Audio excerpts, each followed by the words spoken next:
Welcome to Write Woman Write, the site where we help you rev up your writing. I'm Donna Barker, and today I have with me Suzanne Lieurance, who is the Working Writers Coach. Hello. Hi, how are you? Fine, thanks. So you today, Suzanne, are going to tell us about give us 12 tips to help us rev up our focus when we're writing. Is that right? Right. Great. Yeah, 12 tips to stay focused. So your day-to-day job, you work with writing or with working writers. What does that mean? How do you spend your typical day? Well, I call myself the Working Writers Coach because I want to work with people who are serious about writing and they want to write for money. They want to get paid for what they do, whether that means they write books and they get them published, or they take on clients and they work for the clients, or they write for magazines, just a variety of ways they can make money. But I work with people along those lines. So I coach people to write. I write books myself and I write other things myself. So if you say a typical day, what's a typical day like for me? I get up every morning, usually pretty early, and do something that I call the morning nudge. And you've heard me talk about that before. The morning nudge when your pen won't budge. Right, yeah. I if love your pen won't budge, get the morning nudge. Because the morning nudge is a little email. I've been putting this out every weekday morning since 2006. So that's 5 days a week I send it out.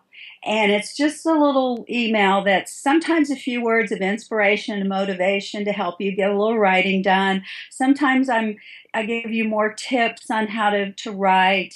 Every Monday I give a free resource, and then I list additional resources and things that I think can help my readers. And I think sometimes people think that I must get the nudges all done, weeks ahead of time.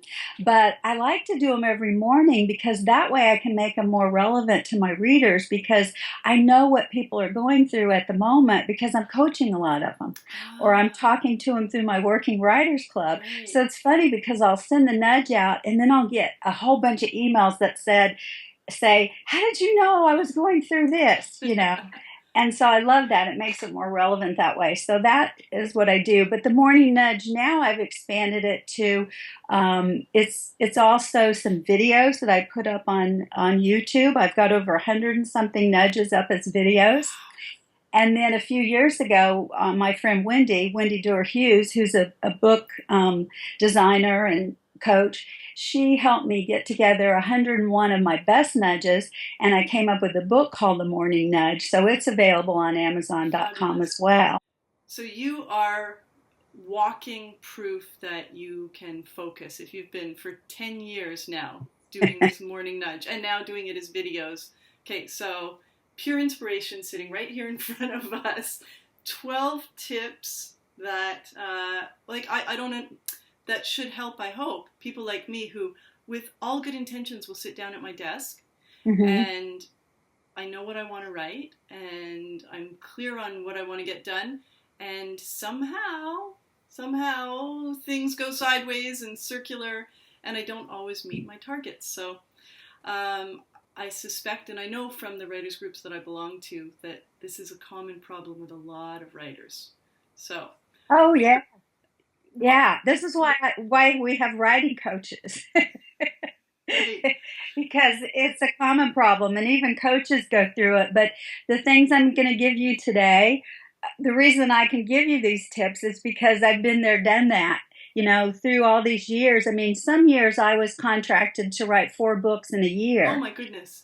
So I had to be focused or I never would have gotten that done. Yeah. And I kind of developed these little tricks that work for me. They may not work for everyone, but I do find that when I'm coaching clients and I share these tips with them and I share them with people in the morning nudge, they tend to work. Great. So, all right, well, let's get to them then. You ready then? I'm ready. Okay. All right. Do you want to? I gave you the list of tips. Do you want me to go over them, or do you want to announce them, and I'll just tell you a little bit more about what? All right. Well, I'll announce them. So the first tip that you have is to schedule your writing for your most productive time of day. Right, right. And when I work with writers, I find a lot of times people save their writing for the last thing of the day, especially if they've got a day job and they want to write a novel or something at night. And then they get home and everything takes over, and then something else happens. Somebody has to be taken somewhere, whatever. And then it's 10 or 11 at night, and now they have time to write. Well, guess what? They're too dead tired. Yeah.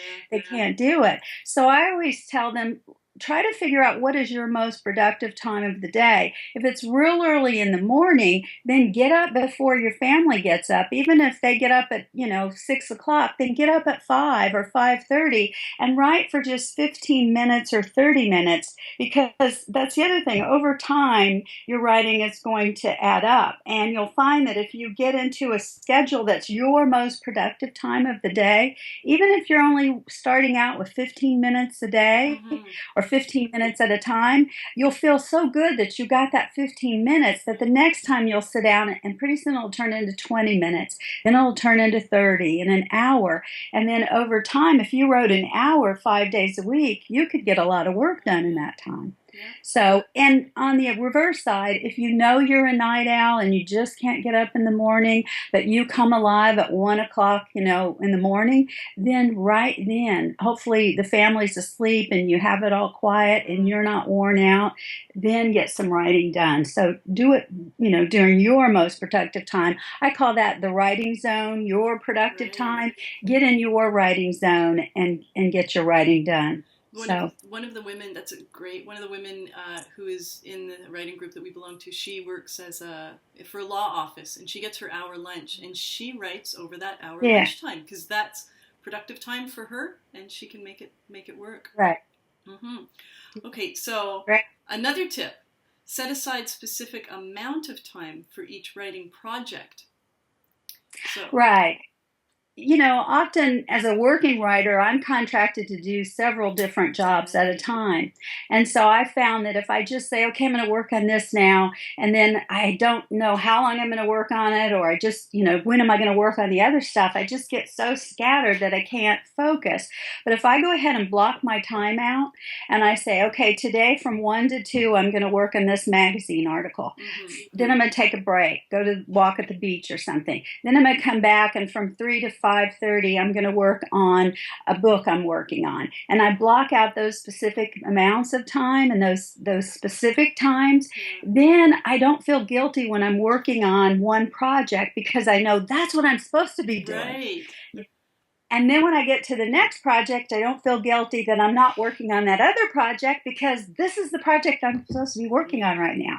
And I'm not supposed to be doing anything else. I'm not supposed to be cleaning the house, or going to the store, or that kind of stuff. I'm just supposed to be doing this one thing. And then if I know I only have to do it from 4 to 5:30, then at 5:30, my mind can be free again, and I can go do something else. And that really makes a big difference. I work with so many clients, helping them block their time so that not only do they know what they're going to work on, but they know when they're going to work on it and for how long.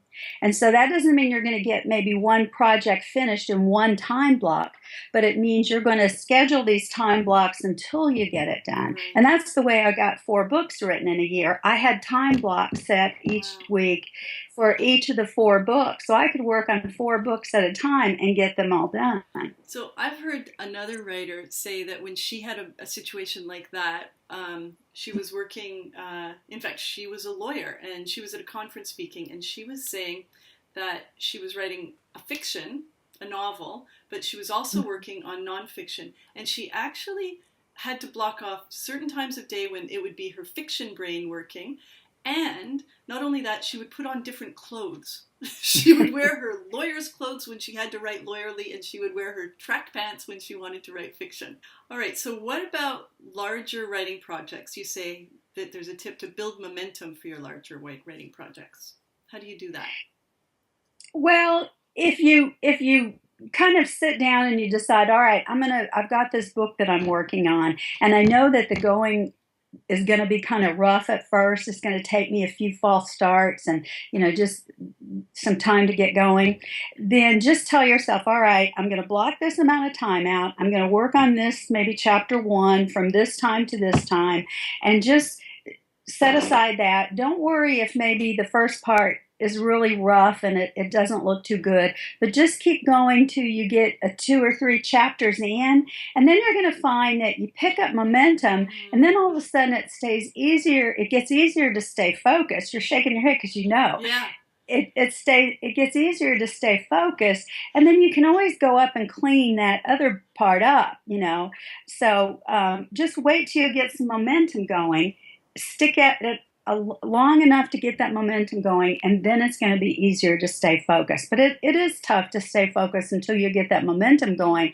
But if you realize that from the get-go, you can tell yourself, okay, I'm just trying to get the momentum. I'm just trying to get the momentum. And you just stay there and write. It's, I'm not a runner, but I have done a lot of hiking with my husband, and he's more of a hiker and a runner. And he always, even today, after 10 years, he still has to tell me, the first 10 minutes is easy. The next 30 minutes, I just think, why do I do this? I hate this. And then after that 30 minutes, then it gets easier. It sounds kind of the same or similar. Oh, yeah. A lot of times when I'm sitting here writing, I think, why do I want to write again? I like this. It's always horrible. And then it gets to that great part and you go, oh, yeah, this is why I do it. I love this. Right, exactly. You have to get through. I always tell people, you got to get through the crap first. It's just pretty crappy at first, but just get there and you'll see why you love it again. And for new writers, get that momentum. The important part there is if this is your first novel that you're working on, even authors like you who have written how many books and done how many thousands of hours of coaching, we all still face that same thing. So it's not that you're not a good writer or that it's just that's what we all face. Yeah. Okay, don't try to write for more than 3 or 4 hours at a time. Oh, we've got a bit of lag again, I guess, eh? So your next tip is don't write for more than 3 or 4 hours at a time. Mm-hmm. You might think, well, gosh, people can't even write for an hour at a time. Why am I telling them not to write for 3 or 4 hours at a time? I think if you just get it in your mind at the beginning that you're not going to write for 3 or 4 hours at a time, you're just going to try to write for an hour or even 15 minutes or 30 minutes. You're going to start to try to do it consistently. You're going to realize that it's not so difficult. But when I coach writers, I get people who set up a writing schedule, and when we first look at their schedule, they've got like 5 hours here, 6 hours here. I'm going to write for 8 hours on Thursday. And I know they're never going to do that. Yeah. They're just not going to be able to. Life's going to intervene. And then the bad part is they feel like such failures if they can't make that happen. Right. And I try to tell them, I don't ever sit down and write for more than 4 hours at a time. I don't write for 8-hour days. I'd never be able to do that, Mm-hmm. So just try to plan out shorter times consistently, and then you're going to be able to stay focused. You're going to get the work done, and you're not going to be beating yourself up all the time because you feel like you're a failure. You feel like, there are some writers, maybe Ray Bradbury wrote all day, every day, and Isaac Asimov, they just love to write. I think that was their whole life, though. That's all they ever did. And maybe they did it, but for most of us, we don't write for those long periods at a time. So just do it. It's more important to do it for shorter periods consistently and get the work done than it is to set yourself up for failure. So that's that tip. Great. All right. So tip number 5 then is to schedule something fun and relaxing to do after you've finished your writing. I love that. Yeah. I tell people, most people who come to me as a coach, they want to be a writer because they think it's going to be the ideal life. That's the life of their dreams. Yeah, it's this glorious life. And I tell them it is. It's a wonderful life. I've been a freelance writer for, decades now, and I just love it. It is the life of my dreams. But it's not the life of your dreams if you don't schedule some fun things to do in between. If all you ever do is write, you're missing the life that you want. And plus, you won't have as much to write about because you've got to get that creative well always full of, experiences and things to write about. You might go to a bookstore, or you might go to a coffee shop, or you might just go out in the backyard and sit with a glass of wine or a cup of coffee or something. Mm-hmm. Just some little treat that is really fun and relaxing for you. That's real important. It is, yeah. Mm-hmm. Yeah. So halfway through here, I love this next tip. Find a writing buddy. I know for myself when three other women and I joined together as writing buddies, and for the last 2.5 years we've been meeting every month, and we communicate by email and support each other. That has been probably the most important thing for my writing, my creative writing. Right. Yeah. And a buddy, like you said, you can just do it via email. When I first started working with a writing buddy, we lived close together, but not close enough to get together all the time. She lived about an hour away. So we would schedule what we called power writing times. We're going to have a power hour, we would call it. So we'd say tomorrow from 9 to 10, we're going to power write for an hour, and then we're going to let each other know at the end of that hour what we got done. So we just did it that way. We'd email the night before, say, hey, power hour tomorrow, are you up for it? And she'd say, yeah, sure, that's great, I need to do that. Okay, 9 to 10, power write. After 10, write, email me and let me know what you did. And that really helped us stay on track with our writing. And, that was a simple thing we did. Your 7th tip is be sure you have a realistic marketing plan and work schedule every Monday morning before your work week begins. Okay, I've never done this. Yeah. Now, I always tell people, marketing plan just means what you're planning to do within the next week to promote your writing that you've got. Say if you've got a book out, what are you going to do to promote the book, sell the book? Yeah. And then also, what are you going to do to find more writing jobs or find more projects? So you need a plan in place for that. And then you also need to have a schedule in place for the next week where you've blocked out that time and the days you're going to work so you know what you're going to be working on. And if you do that before Monday comes along, then when Monday comes, you're not wasting any of your writing time or any of your work week on planning and figuring stuff out. You just sit down and you're ready to go. Ready to go. And it's so much better to stay focused when you're ready to go. Because you know how, I think I've seen TV shows and stuff where people sit down at a typewriter at a blank page and do all kinds of stuff. And, you just get so distracted. That's why I always tell people, do your planning before the writing time and know what you're going to work on so that when it's time, when your time is blocked out, say from 8 to 9 to do the nudge or whatever you're doing, that's all you're doing. And you don't have to wonder what you're going to work on, That's fabulous. So I don't know why it just occurred to me, but things like being distracted by all the online things. I'm just going to schedule 5 minutes of my morning to go and check my Facebook updates, which then turns into that much longer. This isn't on your list, but I'm just wondering, is that... I'll tell you a way around that because I get that too. Yeah. If you want to schedule that, set a timer and for that 10 minutes. And when the timer goes off, then you're done. And it does require self-discipline, but the problem is when you're on there without a timer, you don't realize 10 minutes have gone by until you look up and you go, oh man, I only meant to do 10 minutes. It's been 45. You've just gotten engrossed. But if that timer goes off, you're like, ugh. And then at least you're going to feel guilty if you're still on there. That's great advice. I need to get a timer. Yeah, get a timer. All right. To set writing goals for each day, another way to remain focused or to get focused. Yeah. This is really important too because a lot of times people say, okay, I'm going to write for an hour today. But that's not really enough of a goal. You want to say, I'm going to write for an hour, but here's what I plan to get done. I want to get one scene written.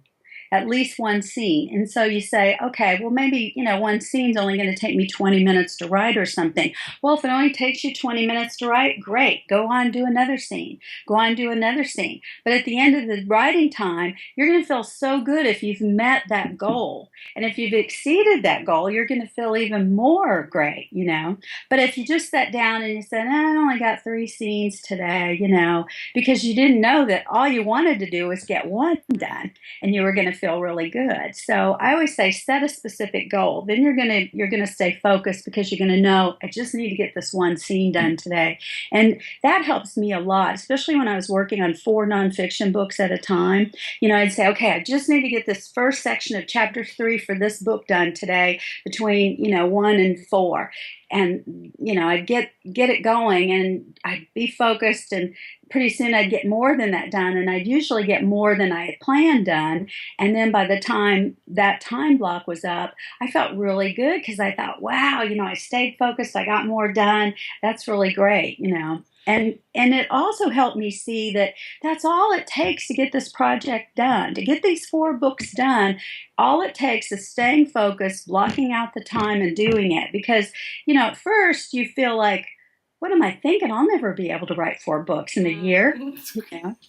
I'll never be. And then you panic. Right. But then if you develop these systems, these little things that keep you going, then pretty soon you begin to see, I can do this. This is not so hard. I've just got to follow this plan and stay on the schedule, and I can get it done. And then you do. And then you do. The something you just said too reminded me of a job that I used to do. I was a money skills coach. So I taught financial literacy, and a lot of my technical writing background is writing financial literacy material. So I taught these classes, full day classes, to adults typically in financial distress, newcomers to Canada, and people who haven't had work. And one aspect of that workshop is around goal setting. And one of the most important things that we teach in that goal setting is to set goals that you actually can achieve and exceed. Because if you set yourself a goal that is bigger than you can achieve, then you're going to fail. Right. And then you're setting your mind up to believe that you can't do it, and it becomes this cyclical thing of I can't and failure. So what you just said, that write one scene and then exceed it, such great advice. Yeah. So set the goal that you can exceed, I guess, right? Right. Yeah. Exactly. Right. How about how does recording your progress help keep you focused? Well, if you just start recording, okay, today I wrote one scene, of this, I did this, and then the next day you write down what you did and how long you did it, blah, blah, blah. At the end of the week, you just see, wow, I got a lot done. Right. It's funny because when I talk to people who come to me for coaching, and they haven't done that before, and I just let them go for about a week, with here's what you're supposed to do. And at the end of the week, you talk and you say, what did you do? Oh, I didn't get anything done hardly, and then you're okay. And then you start, well, what, let's go. Did you get this? Yeah. What about this? Yeah. Did you get that? Oh, yeah, I did that too. And then I'm like, okay, well, look, you really got a lot done, And they're like, yeah, I guess I did. But you don't realize it, because especially with writing, because usually writers are basing their goals on, did I get a book contract today? Or did I finish this book today? Or they're thinking of the big things, And the little things don't tend to mean that much to them because, they're just so far away from the big things. But when you start every week and you just record down your progress of all those little things, I tell people it's those little things that get you to those big things. Right. So, another thing too, at the end of the week, I always tell people on Friday, go out and celebrate those little things that you've accomplished, and that'll make a big difference too in how you feel and how you stay focused. So it's amazing though, but I've seen it more times than not.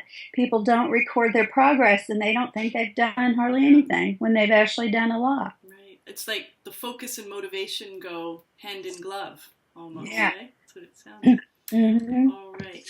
So, learn how to write the type of thing you're trying to write. What does that mean? Yeah. I see people all the time too that they come to me and they want to say, learn to write for children. And I've written 30 published books. Most of those are for children. And I've taught children's writing for the Institute of Children's Literature. And so I know quite a bit about writing for children. And when they first come to me and they want to write a children's book, or they usually come to me when they've already written a children's book. Yeah. And it's obvious that they don't know anything about writing for children. And it's such a shame because, if they'd taken the time to do that, not only would they have been able to stay more focused probably, but they would also come up with a better product, a more marketable product. The other thing I see is people who want to write a novel, and they think just because they've read novels, they can write one. So they start writing a novel, and then they stop, and they get stuck, and they don't know what to do next, and then they put it away. And they've done this for years. instead of going and taking a class or a workshop in how to write a novel, how to plot out your novel, how to outline your novel, how to break it down into all these little steps and stuff we've talked about so you can get it done and stay focused. But it's real easy to lose focus and interest in something that you don't really know how to do. Absolutely. So just take the time, and sometimes, it's an investment to spend the money on a course or a workshop or something, but that's what professional people do. They learn how to do what it is they want to do, and then they stay focused to do it. Well, and even for hobbyists, I mean, if you are just writing as a hobby and don't expect to make money, I mean, what other things do we do as hobbies? People do scrapbooking and spend a pant load of money on that, or cycling, or So if we think of it in that same vein, sure. Right. I think the difference is a lot of times when people say they're going to be a writer, and their husband or spouse or whatever will say, "Well, are you going to make money at this?" And if you're not, then, well, don't be taking a course and it's just for fun. Whereas if you're doing scrapbooking or something, they kind of see that as a hobby, but they don't really see writing as just a hobby. That's something you should get serious about. So I don't know, you've got to find your own little ways around that with the problem of the spouse, I think. The truth. I can't tell you how many times my husband has said, "When do I get to retire?" When you're 65? Yeah. All right. Stay relaxed as you write. I love this tip. Yeah, I find that a lot of times the reason we lose our focus is because we're just so antsy and frustrated and worried about, like when I was doing 4 books, I could get really frustrated and nervous and just, crazed about it all. But I found that I really wrote better when I was relaxed. And also I find that if you're doing creative type writing like fiction, your mind works better when it's relaxed.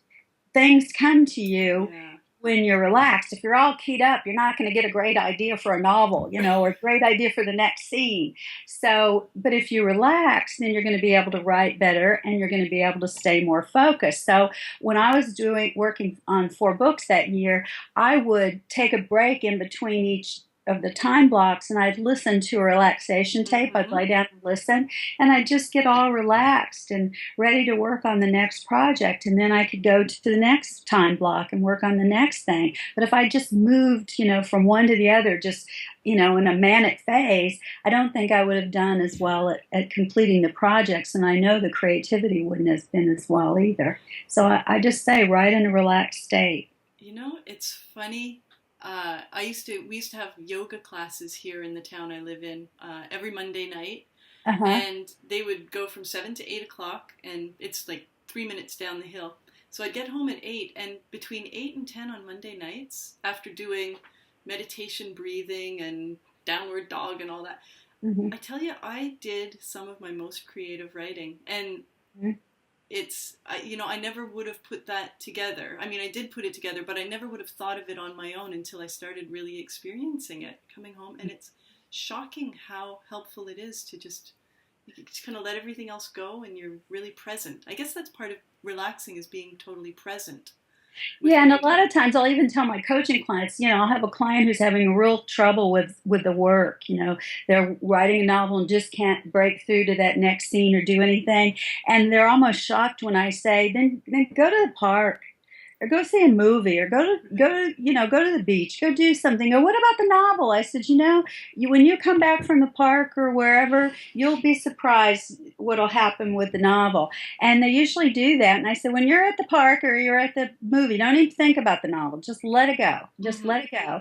And then just relax and have a real good time. And then they come back and they go, wow, that was amazing. I just got a whole new insight when I came back and saw it fresh. So, relaxation can do a lot to help you get focused again on your work. It's amazing what a brain game writing is, hey? I know. I know. We could have called this 12 ways to trick your brain into being, It's true. It's true. I know.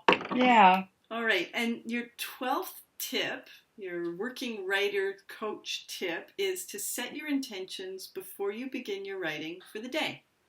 Right. Now, intentions are different from goals because the goal is based on how much I'm going to get done or what I'm going to get done. But I always say if you set an intention like, today I'm going to sit down and as I write, the writing is going to come easy and it's going to be really fun and enjoyable and I'm going to have a wonderful writing time. And you just kind of say that over in a relaxed state and do it. You go to the writing at a whole different way, and you'll have a totally different experience and you'll be able to stay focused more. Because I see people all the time, they think the writing's going to be really hard, and guess what? It's really hard. It's really hard. So why not say, this is going to be easy, this is going to be so much fun. And I think it's not that it makes it easy necessarily, but it just makes you come at it differently, and then you begin to use some of these other tips and you kind of see that it really isn't that hard. It's just that I've got to learn to use these little tips and tricks to get myself motivated and focused and, working on the project I want to do. So, yeah, set your intention. I do that before I do most anything. Even before I do a client call, I say, this call is going to be wonderful. I'm going to have such a great time talking to, my client, and she's probably even going to have a breakthrough today or something, and many times she does. So it's kind of fun. That's fabulous. These are, I am, they're unexpected tips, which is lovely because they're so, they feel so real. Told you they come from me, from my years of experience writing myself and also working with the writers that I've coached and worked with personally over the years. So I think those are the best kind of tips because, they really address the problem that we know people have. It's not just what I think people might have as they're writing. I know the problems they have. Right. Well, and having written over 30 books yourself, that is testament to someone who has overcome those challenges. Yeah, still works with them, but still overcomes them. Right. Well, this has been a fabulous conversation. I am so grateful that you've taken time to share all of these tips with us. I'm going to share in the resource section links to your Amazon page and your websites. Hopefully people will sign up for the Daily Nudge. Sure. And I really look forward to staying connected to you. You're also going to be writing a postcard for Write Woman Write, aren't you? So we'll link to that so that folks can then get another little bit of written tip from you. Can I mention one little thing? People come to me a lot of times and they say they're too afraid to do what it takes to become a traditional freelance writer. They don't want to query editors. They don't want to look for sources, expert sources, to have to track them down and ask them questions so they can, use their material for their magazine articles.